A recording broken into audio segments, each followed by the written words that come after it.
Acá me dice Gonzalo Aguilar comenzó a grabar. Ahí está, ahí tendría que haber comenzado a Me está grabar. grabando, sí, Bueno, listo. Largamos entonces. largamos.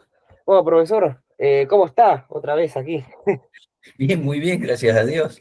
Sí, bueno, Bueno, contento. Y en la lucha en la esta, lucha siempre. claro, en la lucha esta que tenemos por la batalla cultural, digamos. Para eso estamos. Y hoy justamente nos trae un tema que es lo que está sucediendo en los últimos tiempos y que trajo debate, mucha discusión hasta dentro de ramas conservadoras, que son las elecciones en Estados Unidos, ¿no? Donald Trump contra Kamala Harris, la rama de los republicanos más conservadores, contra el progresismo que viene a representar Kamala Harris. ¿Usted pudo estar viendo cómo es lo que está sucediendo en Estados Unidos? ¿Estuvo atento? Sí, bueno, ahí hay varias cosas para comentar. Primero, creo interesante sacar esta conclusión. Resulta que el Partido Demócrata resolvió por mayoría en su convención que Joe Biden no estaba en condiciones de ser candidato a presidente. Y sin embargo es Sí, el sí. presidente en ejercicio. O sea, si no está en condiciones de ser candidato a presidente, no se entiende cómo puede ser presidente de la República. ¿Esto qué quiere decir? Que me parece que es algo importante. Que el que gobierna Estados Unidos no es el presidente de Estados Unidos, al menos no es Biden, sino que hay no sé quién, hay una camarilla atrás que son las que manejan.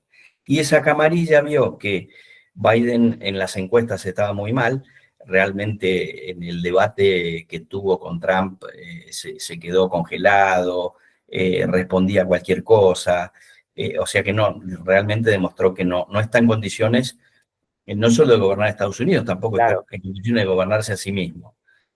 Eh, y entonces, ante eso, decidieron, bueno, acudir al último recurso que tenían, que era elevar a esta mujer, Kamala Harris, y ungirla como candidata, en razón de que no tienen ningún otro candidato, o sea, no tiene absolutamente nada. no, no, Bien, Kamala Harris, una breve biografía con algunos puntitos nada más.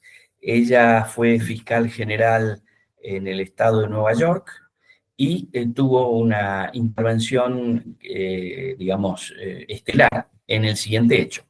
Paternidad planificada, que es la filial norteamericana de la IPPF, que es la multinacional de la muerte, que hace entre el 20 y el 25% de los abortos en Estados Unidos.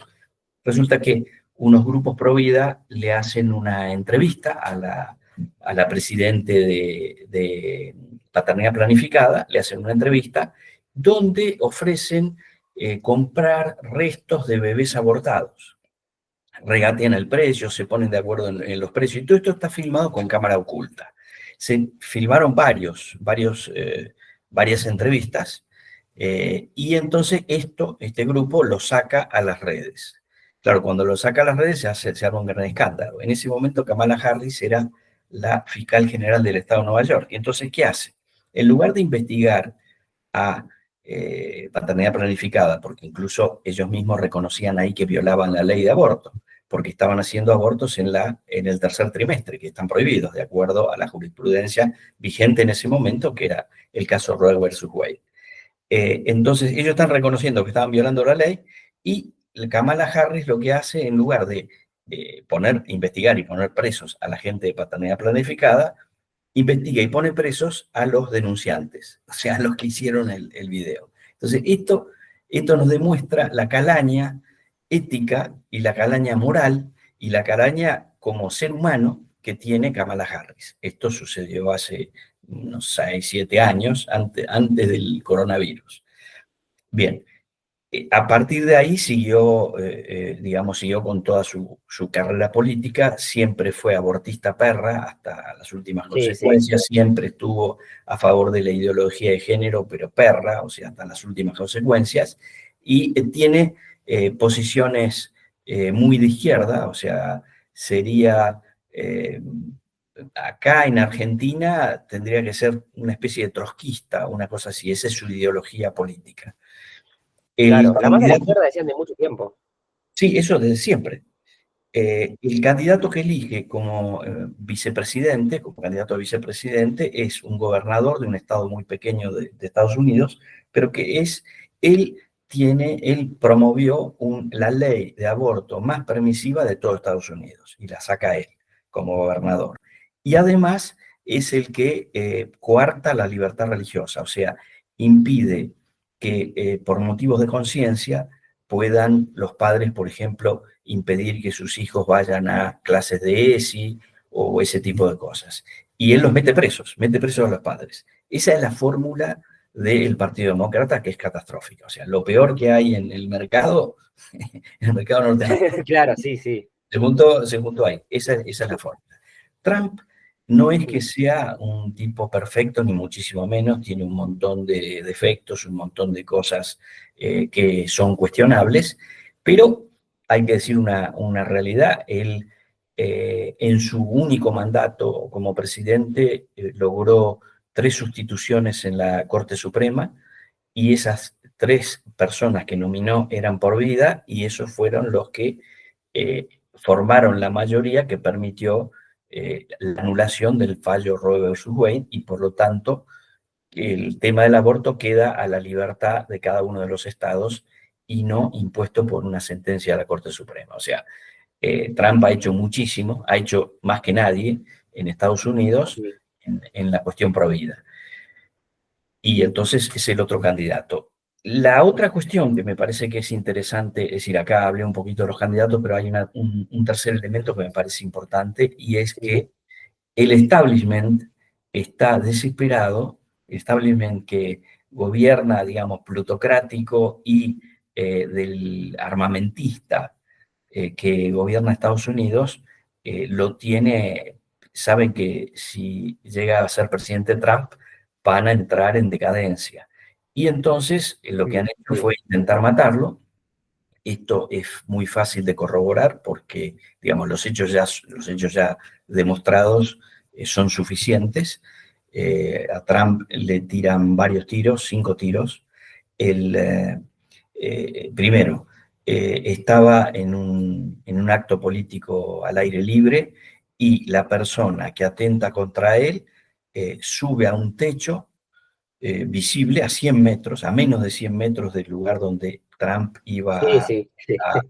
a dar su discurso, y sube armado con un fusil de arma pesada, digamos, de esto, arma de guerra digamos, de alta precisión. De manera que eso está filmado, con lo cual el tipo sube media hora antes, se pasea por digamos, por ese techo, buscando el lugar exacto para poder después atentar contra la vida del candidato a presidente. Hace un montón de maniobras, está filmado, con lo cual lo puede haber visto todo. ¿Cómo puede ser que la Sí, sí, Guardia de un desastre. Seguridad no lo haya visto cuando está filmado por un particular? O sea, que si esto era la luz pública. El, eh, el ciudadano, digamos, perdón, el policía que disparó contra este hombre dice que 20 minutos antes de que este hombre efectuara los disparos, él anunció a sus superiores de que había un tipo que estaba armado, que estaba en el techo, y que hacía, o sea, estaba pidiendo que le dieran el código para disparar, o si no, que mandaran gente para que lo neutralizara, es decir, él lo iba a matar, indudablemente, este francotirador. Pero lo lógico hubiera sido que Claro, la policía para meterlo preso, y se acabó. O y sea, sí, no, bueno, no le dieron la orden en ningún momento. Recién cuando disparó el 5.º tiro, ahí le dan la orden. Y entonces este hombre lo mata. Bueno, esto quiere decir, por otro claro, lado, sí, sí. el tiro del francotirador era certero, porque también está filmado que Trump se da vuelta para señalar un cartel, y en Claro, se ese mueve momento, justo. claro, mueve un poquitito la cabeza, y en ese momento la bala le roza la oreja y le lastima la oreja. Con lo cual el tiro era mortal. O sea que el tipo que estaba ahí arriba tirando francotirador no era un improvisado, no era un cualquiera, sino que era un tipo, verdaderamente un francotirador. ¿Esto Claro, qué quiere decir? Repito, esto quiere decir algo muy claro, es decir, que las actuales autoridades del gobierno norteamericano intentaron asesinar a Donald Trump. Eh, Segundo, falló este atentado. Entonces, meses después, un par de meses después, un mes y medio después, hay otro acto de Trump y qué sé yo, y encuentran en los bosques cercanos a un tipo también armado con un arma de estas de francotirador. Y era, por supuesto, era militante demócrata, militante del lobby LGTB XWZN1, Sí, todas las letras. todas las letras, y era un militante ecologista. Bueno, a ese sí lo encuentran, digamos, antes de que llegara Trump, bueno, lo que tiene que hacer un servicio de seguridad, ¿no? Sí, Y sí, lo lógico. lo lógico. Y entonces, pero, a ver, vamos a esto. La candidata demócrata es de lo peor que hay en el planeta. Trump no es que sea el mejor candidato, pero está bastante a favor de la vida. Ha dicho claramente que él, cuando asuma en muy poco tiempo, acaba con la guerra en Ucrania y muy poco Sí, tiempo acaba con la guerra en Medio Oriente, sabe en que, la Franja de Gaza. Cosa que además es muy fácil para él hacerlo, porque simplemente no le da sí, más sí, dinero, le cierra la canilla y Ucrania e Israel tienen que negociar la paz, no les queda otra. Perdón, sí, ibas a sí. preguntar. No, sabe que justo cuando estaba hablando de Trump, ¿no? Se ha escuchado en el último tiempo a varios conservadores, no justamente capaz de Estados Unidos, que están en medio de toda esta batalla, sino también de otras partes del mundo, que han hablado de un tipo de movida más hacia el centro de la campaña de Trump o de los republicanos, o entibiación en algunos puntos que no han gustado. Yo sé, el profesor Horacio Justo, por ejemplo, ha hecho hace poco una crítica a una posición que había tomado.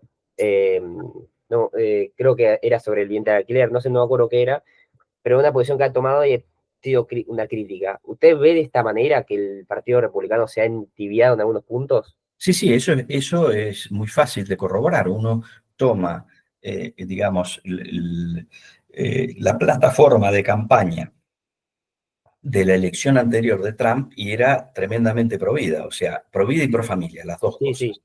Provida y pro familia, tremenda. Y Trump cumplió, esa plataforma la cumplió. En la plataforma para estas elecciones hay una posición ambigua en cuanto al aborto, en el sentido de decir, bueno, eh, prácticamente no nombran el tema, y lo que sí dice sí, es sí, que, bueno, de acuerdo a la nueva sentencia, cada estado deberá resolver el tema del aborto, etcétera, etcétera. Y asegura y acentúa bastante que el Trump, si llega a la presidencia, se va a dedicar a salvaguardar los derechos sexuales y reproductivos de las mujeres, etcétera, etcétera. Que eso se sí, puede sí, sí. entender en un reparto indiscriminado de anticonceptivos, aunque ya sabemos que la mayoría de los anticonceptivos, por lo menos los químicos y los mecánicos, son abortivos. Y entonces, claro, eso implica un debilitamiento de esa postura. Y lo mismo en cuanto a la familia. Prácticamente no toca el tema de la familia la plataforma electoral para la campaña actual. Entonces hay un entibiamiento, eso Claro, es objetivo, es decir, es cuestión de comparar las dos plataformas, punto. Eso es un hecho objetivo. Y también es un hecho objetivo el hecho de que Trump ha hecho algunas declaraciones de las que en parte se desdijo después. Por ejemplo, que en su estado una de las enmiendas a la constitución del estado que se propone es una enmienda para ampliar las causales de aborto. Y entonces él en un primer momento dijo que iba a apoyar esa plataforma, probablemente haya estado mal asesorado.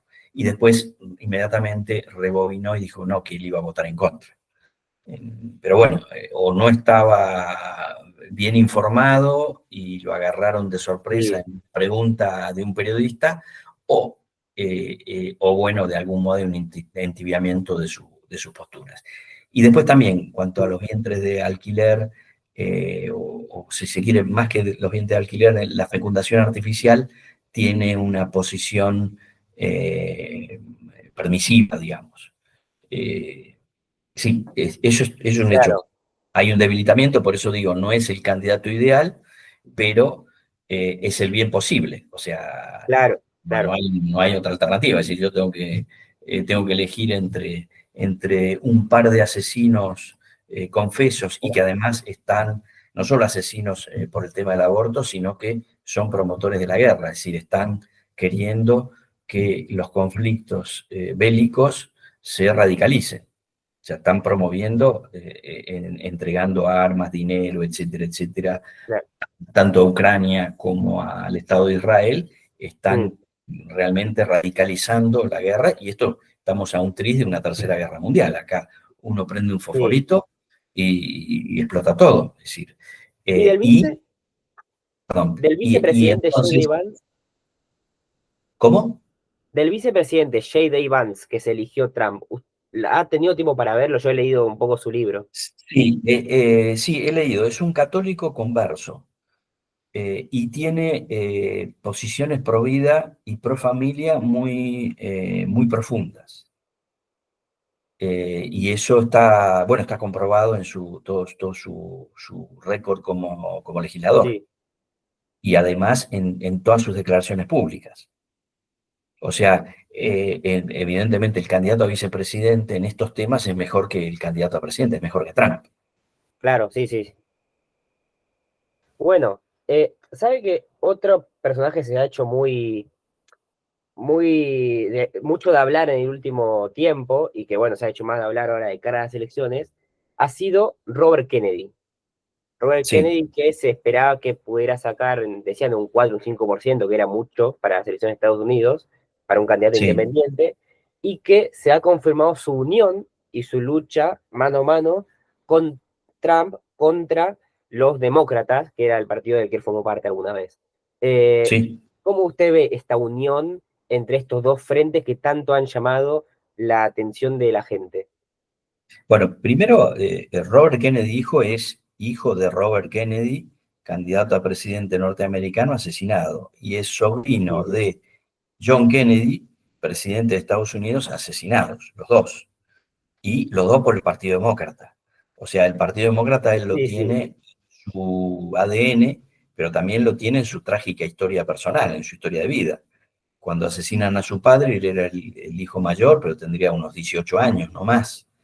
Eh, entonces, esto llamó poderosísimamente la atención, porque Robert Kennedy Jr.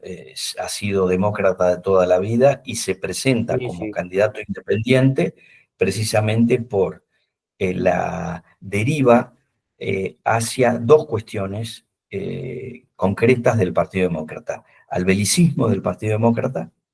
No nos olvidemos que le dieron el Premio Nobel de la Paz a Obama, pero los demócratas son los que han hecho las guerras, la guerra en sí, sí, Vietnam, sí, la sí.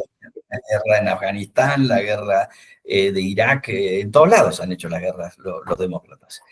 Y entonces esa deriva belicista ha sido un punto que él no lo podía soportar. Y la otra cosa es la actuación del presidente Biden en el tema del coronavirus, cómo todas esas medidas sanitarias que tomó causaron decenas de miles de muertos, bueno, con la complicidad del gobierno. O sea, Sí, Fauci era digamos, el jefe médico, asesor médico primero estaba con Trump, pero después pasó rápidamente con Biden, y él tenía esos laboratorios, intereses personales, económicos con los laboratorios en China que generaron el coronavirus.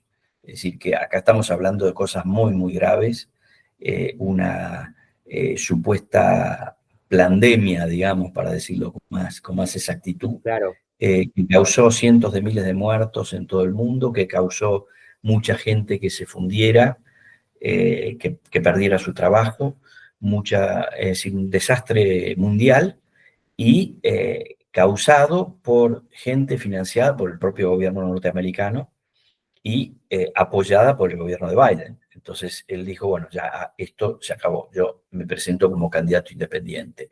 Y toda su campaña era por la cuestión sanitaria, toda su campaña era, tienen que ir presos los que hicieron esto. Esa Sí, era su sí, sí, campaña, hasta que se dio cuenta, evidentemente, primero que él no iba a ser candidato, él no iba a ser elegido presidente de Estados Unidos nunca, y por el otro lado, entre Trump que en la cuestión bélica ha dicho que va a conseguir la paz rápidamente y tiene los medios para hacerlo el presidente norteamericano, porque ya te digo, le cierra el grifo y se acabó la guerra. Y Trump también dijo que iba a investigar la actuación de los organismos estatales en el tema del coronavirus, con lo cual decidió bajar su candidatura, apoyarlo a Trump y, y seguir esto. Ahora, aclaremos que Kennedy es abortista, o sea, Sí, es que sí, sí, abortista sí. declarado, digamos. Kennedy es abortista declarado. O sea, esta unión o esta, digamos, declinación de su candidatura y presentación eh, eh, a a sus seguidores de que lo voten a Trump y qué sé yo, no significa que haya una, digamos, una compenetración ideológica completa, ni mucho menos. O sea, Claro, sí, hay hay muchas temas diferencias. en los que piensa muy distinto, pero él ha hecho este análisis. Bueno, en estas dos cosas que son tremendas porque causan tremenda cantidad de muertos, la opción es guerra o paz. Bueno, yo me inclino por la paz y esto vale más que todo lo demás, que todas mis diferencias con el Partido Republicano, que repito, son diferencias Claro, genéricas y son diferencias, precio de sangre, digamos. No porque los republicanos hayan asesinado a los hermanos Kennedy, pero en el sentido han sido los opositores. claro. Este es mi análisis, digamos. Bueno, ¿sabe qué? Bueno, Donald Trump ha sido durante, y sigue siendo, ¿no?, una gran figura de esta nueva derecha que está también avanzando en Europa y que se puede empezar a avanzar también acá en América. ¿Usted cómo ve la relación con otra gran figura de la derecha que tenemos acá en Argentina, que es con Milei? Ha habido muchas críticas por la unión de sectores capaz liberales y muchos que han defendido esta relación que hay entre los dos. Primero, nada, cómo analiza esta relación que existe entre Milei y Trump, y después qué impacto puede tener la llegada de Trump a la presidencia en Argentina. Bueno, primero, Trump para decirlo en términos que podemos entender mejor los argentinos, Trump está fuera del establishment del Partido Republicano. Trump no es el típico representante del Partido Republicano. Trump es un multimillonario que invirtió para ser presidente de Estados Unidos y que tenía una riqueza cuando asumió el poder de 3.500 millones de dólares de fortuna personal y cuando dejó el poder le había reducido a 2.300 millones.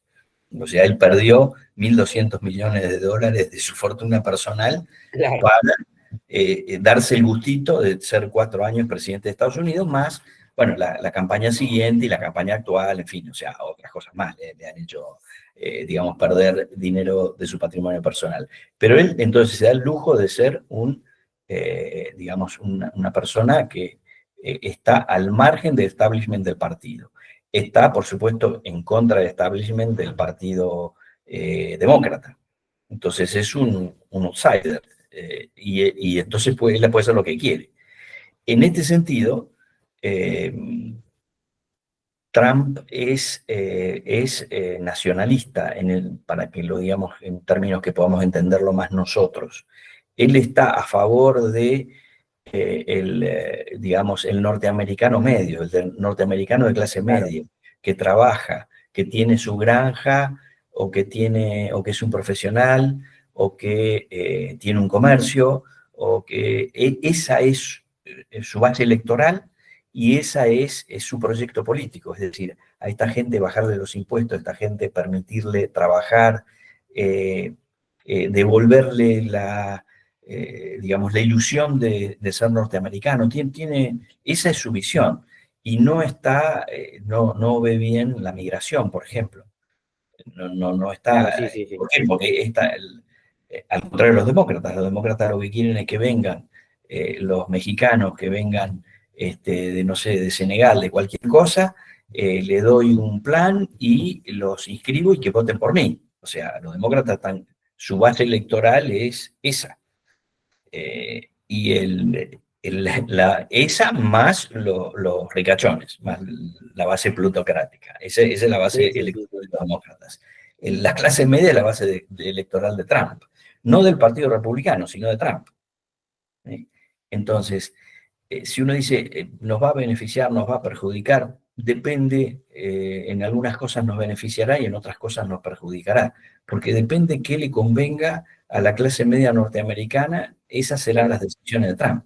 Y si esas decisiones nos benefician, nos beneficiarán. Si nos perjudican, nos perjudicarán. Él no va a mirar a la Argentina, no existe para él. O sea, no existe la Argentina, no existe Europa, no existe nada para él. Solo existe Estados Unidos. Entonces, él no va, somos inexistentes para él, no se va a fijar, no va a condicionar su política a la nuestra, a lo que nos Lo convenga a que pasa en nosotros. Argentina, claro. Claro. Entonces, hay una alianza con Milei donde lo acaricia a Milei, le dice, este es mi hombre en la Argentina, que la Argentina sea rica y qué sé yo, etcétera, etcétera, porque le conviene que estas más o menos coinciden en una serie de ideas fundamentales, y entonces él las quiere transmitir a lo largo del mundo, y Milei es una persona que le puede servir para transmitir esto en América Latina, donde tiene tanta Claro, oposición, tanto sea en México o en Brasil, que son los países más potentes de América Latina, realmente ideológicamente están en la vereda de recontra-remil enfrente de Trump. Entonces le parece muy bueno alentar a Milei como para un contrapeso, como para tener una base para sentar. Pero repito, nosotros somos irrelevantes para él, y seremos claro. irrelevantes si Trump llega a gobernar durante 4 años. Eh, sí, Bueno, una cosa que creo que sí, en lo ideológico se va a meter mucho menos, no va a meter, a presionar como hizo Biden, donde sus embajadores presionaban constantemente a los gobiernos locales con la agenda LGTB, etcétera, etcétera. Eso Biden lo hizo. Trump no va a hacer claro. nada de eso. Trump no va a hacer absolutamente nada de eso. O sea, en ese Bueno, sentido sí nos va a sí. beneficiar. En lo Bueno, ideológico nos beneficia. En lo político, en lo económico, creo que sí. claro. Pongámosle, vamos a poner para que la gente no pueda interiorizar qué es lo que es el partido. Ya lo he ido explicando durante toda la entrevista, lo que es este Partido Demócrata y sus políticas. Supongamos que ahora llegan las elecciones, llega Kamala Harris 50%, gana las elecciones. ¿Qué es lo que le puede esperar tanto a Estados Unidos como internacionalmente en una posible presidencia de Kamala y de su socio socialista que va de vice? Bueno, una radicalización de las políticas que ha llevado Biden en estos 4 años. Es decir, la guerra, vamos a ver, quizá nos vamos un poco de tema, pero me parece interesante. La guerra es entre Rusia y la OTAN en Ucrania. O sea, la guerra no es Rusia contra Ucrania. Eso no es verdad, no es así. No, Ucrania no, no, pone sí. soldados, Ucrania pone la carne de cañón, y nada más que la carne de cañón, con el títere este de Zelensky, cuyo mandato ha vencido y no ha llamado a elecciones, y ahora Sí. es un dictador, digámoslo. O sea, estamos hablando de democracia, qué sé yo. Bueno, Zelensky es un dictador. Dictador, pero como puede ser el de Cuba, el de Nicaragua, o sea, un dictador con todas las letras. No, sí, sí, es un dictador. Sí. Es un dictador. Bueno, entonces, la cuestión es esa. Eh, la posición de Rusia fue: yo quiero estos territorios que tienen mayoría de población rusa. Es una picardía de Putin, sin duda, pero lo que quiero es que haya un estado tapón entre la NATO y Rusia. Tiene que haber un estado tapón, como existen los estados tapones en Europa. Suiza es un estado tapón, Luxemburgo es un estado tapón, Bélgica es un estado tapón, Mónaco es un estado tapón. Es decir, hay estados tapones Claro, por todos lados. Eh, que de algún modo achican las fronteras entre las grandes potencias para evitar los roces y evitar los conflictos, minimizar los conflictos. Entonces, la posición de Putin es muy clara. O sea, no quiero que me ponga que Ucrania se una a la NATO, porque entonces me va a tener a 600 kilómetros, me va a poner ojivas nucleares, a 600 kilómetros de Moscú. O sea, esto yo no lo puedo permitir. La posición de Putin es perfectamente razonable y de acuerdo al derecho internacional, el derecho de gente desde hace miles de años está entendido y aceptado por todas las grandes potencias que esto tiene que ser así. Bueno, Sí, lo sí, que la NATO y Estados Unidos quiere es destruir a Rusia. Está viendo que con Putin Rusia está creciendo y entonces ha querido destruirla. Y ha elegido, al estilo bien norteamericano, ha elegido mandar al frente a Ucrania, carne de cañón a los ucranianos, y después la economía europea es la otra que tiene que pagar el gasto. Y ellos pagan un gasto secundario. Nada en hombres, nada en riesgo y algo de dinero, punto. Dinero que además le van a cobrar, ya le han cobrado a Ucrania, quedándose con las empresas, sí, sí, quedándose con el petróleo, quedándose con el gas, quedándose con las tierras. O sea, ya se lo han cobrado. Bueno, todo esto se va a radicalizar con Kamala Harris. O sea, la situación en el frente, yo no soy militar ni nada por el estilo, pero me parece que está bastante clara. Rusia está en una guerra de desgaste, como la que hizo con Alemania en la Segunda Guerra Mundial, y la guerra de desgaste es muy sencilla. El tipo que tiene más tropas, y el tipo que tiene más cañones, y el tipo que tiene más aviones, y el tipo que tiene más pertrechos, más tarde o más temprano va limando al adversario. Llega un momento que entra en el colapso, que es lo que pasó con los alemanes en la Segunda Guerra Mundial. Avanzaron hasta donde claro, pudieron y después empezó el retroceso lento, avances rápidos, pero retrocesos lentos. Y eso es lo que está pasando ahora, es decir, hicieron un contraataque en la zona de Kursk y qué sé yo, ocuparon 1.300 kilómetros cuadrados, que no es nada para ocupar 1.300 kilómetros cuadrados Rusia, no sé. no, no es nada, 22 millones de kilómetros cuadrados tiene Rusia, te puedo imaginar que son 1.300 kilómetros, no es nada, pero, y de los cuales ya han perdido 300 kilómetros, y los rusos siguen avanzando en el este, que es lo que a los rusos les interesa. O sea, la idea de este contraataque era que los rusos sacaran las tropas del este y aliviar la presión en el este. Los rusos no sacaron un solo soldado del este y siguen avanzando. O sea que esto no da para más. Por eso es que están empezando a pedir, Zelensky pide tirar armas, misiles de largo alcance para entrar, para atacar Moscú, etcétera, sí, etcétera. sí, Cosa que si le llegaran a autorizar, ya Putin fue muy claro y dijo que ha cambiado las reglas de funcionamiento del material atómico y que si hacen eso va a tirar bombas atómicas de efecto limitado en Europa. Va a considerar, claro, como Ucrania no tiene la capacidad técnica de lanzar esos misiles, porque aunque yo te mande un misil a vos, el manejo del misil requiere personal especializado que es secreto, porque son armas de última generación. Y además necesita una conexión con satélites que Ucrania no tiene, con lo cual son los claro, satélites claro, de la NATO, que tienen que coordinar digamos, el disparo. Entonces, esto quiere decir, Putin fue muy claro, si me tiran un proyectil de estos, quiere decir que la NATO ha entrado en combate, y si la NATO ha entrado en combate, tomaremos las consecuencias, las medidas que corresponden. Entonces, ¿esto qué quiere decir? Y bueno, tirar una bomba atómica sí, sí, de pequeño volumen contra Alemania o contra no sé quién.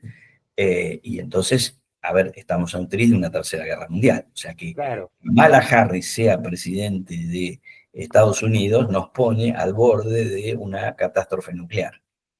Si Trump gana, se aleja esa posibilidad, se aleja claramente. claro. Con respecto a eso, de que Trump llega a ganar, se ha visto en el último tiempo, he estado pendiente, por ejemplo, en Alemania, AfD, el partido de derechas en Alemania, está avanzando de gran manera en las elecciones, ganando una y quedando dos en segundo puesto. No va a lograr gobierno porque no van a dejarlo, pero estuvo muy buenos resultados. Y esto muestra este avance en Alemania, ¿no? Esta gente de todo, de este electorado que está en contra de la forma en que Alemania se está manejando el cuestión de la guerra. Que gane Trump, ¿podría influenciar a la derecha europea a seguir avanzando en este terreno de dejar de financiar esta guerra entre Ucrania y Rusia? Bueno, ahí hay dos cosas, o hay varias cosas, digamos. Una es la situación particular de Alemania, ya nos vamos a meter con eso, y otra es, digamos, las posibilidades hacer futurología, digamos, hacer profetizar qué podría pasar en el futuro. La situación actual de Alemania es la siguiente. El partido gobernante es el Partido Socialista, que ha hecho una alianza con los verdes, y esa alianza con La los verdes semáforo. ha llevado a desarmar todas las plantas de energía nuclear, que era una energía nuclear barata. Entonces, eso lo compensaban con petróleo y gas barato de Rusia. Entonces, hasta ahí la cosa funcionaba, porque más o menos tenían los mismos precios. Hoy, ¿qué ha sucedido después de la guerra en Ucrania? Primero empiezan las sanciones, las supuestas sanciones que supone que Rusia no le puede vender ni petróleo ni gas a Europa. Entonces, ¿qué hace? Lo terceriza, lo vende a través de la India, pero un 50% más caro. Digamos, está demostrado también que Estados Unidos rompió el gasoducto. Ese gasoducto que iba por el mar lo Claro, dinamitó, el Gulf Stream. Lo dinamitó, entonces ya los rusos no pueden mandar, era un envío directo de gas. Entonces ahora es un envío indirecto y con un trayecto muchísimo más largo, o sea que encarece el precio. ¿Esto qué ha hecho? Que se encarece la energía eléctrica tanto para los particulares, para mantener calefaccionada la casa, etcétera, como para las industrias. Entonces hay un montón de industrias que han cerrado en Alemania porque no son competitivas. El aumento, o sea, la duplicación, porque yo este 50% que dije es del año pasado de este año, pero si tomamos desde el año 2020 hasta el año 2024, es más que se duplicó el precio de la electricidad. Si yo más que duplico el precio de la electricidad en algunas industrias donde el consumo eléctrico es un componente muy importante del precio, del costo, digamos, de lo que me cuesta, lo que produzco, por ejemplo, el aluminio, entonces yo quedo fuera de mercado. Y eso ha pasado. Han quedado fuera del mercado un montón de industrias alemanas que han cerrado. Eso implica desocupación. Eso implica que a la gente el gobierno le tiene que dar pensiones, le tiene que dar subsidios por desocupación, etcétera, etcétera, mayor gasto. Pero a su vez las industrias se cierran, entonces hay menor producción, por lo tanto hay menos impuestos. Entonces yo tengo que subir los impuestos. Entonces el combo del aumento del costo de la electricidad, el aumento de la desocupación, el aumento de los impuestos ha hecho que mucha gente que estaba en la clase media alemana haya caído en la pobreza. Esos son los votos que están claro. votando a estos partidos de derecha. Entonces, como me decís, en la situación actual sí van a tener muchísimos votos y van a crecer por esto. El tema es que si Trump asume, se hace la paz y se empieza a normalizar la ecuación económica, yo no sé si el electorado alemán va a seguir votando a estos partidos de derecha o los votó únicamente, no por razones de convicción o ideológica, sino por oposición a la guerra, oposición al posicionamiento del gobierno actual Claro, que sea respecto de la guerra en excepcional Ucrania. es el miedo. Claro, entonces esto puede ser algo circunstancial o puede ser algo de fondo. Yo no lo sé. No lo sé, no soy alemán, no, Claro, no, sí, sí. no puedo adivinarlo. Bueno, profesor, para ya no quitarle más tiempo que usted tiene sus actividades, eh, ojalá Sí, otra vez poderlo tenerlo acá para seguir hablando de todas estas cuestiones que son muy interesantes. Nada, darle muchas gracias por haber estado acá y nada, que siempre es fabuloso ir a hablar, leer sus libros, sus artículos, que siempre vamos a estar acá siguiendo para cuando pueda seguir hablando de estos temas internacionales que tan interesantes son. perfecto, ya sabes que contás conmigo, es cuestión incluso a lo mejor podemos ya ir pensando algo después del Sí, segundo debate entre Trump y Kamala Harris. Ya, eso sería muy bueno. ya cerquita de las elecciones, Sí, sí. podría Bueno, ser. que tenga bueno, no sé cuándo la va a ver la gente, pero bueno, que tenga buena tarde, buena noche y nos estaremos viendo. Macanudo, un abrazo fuerte, ¿eh? Adiós.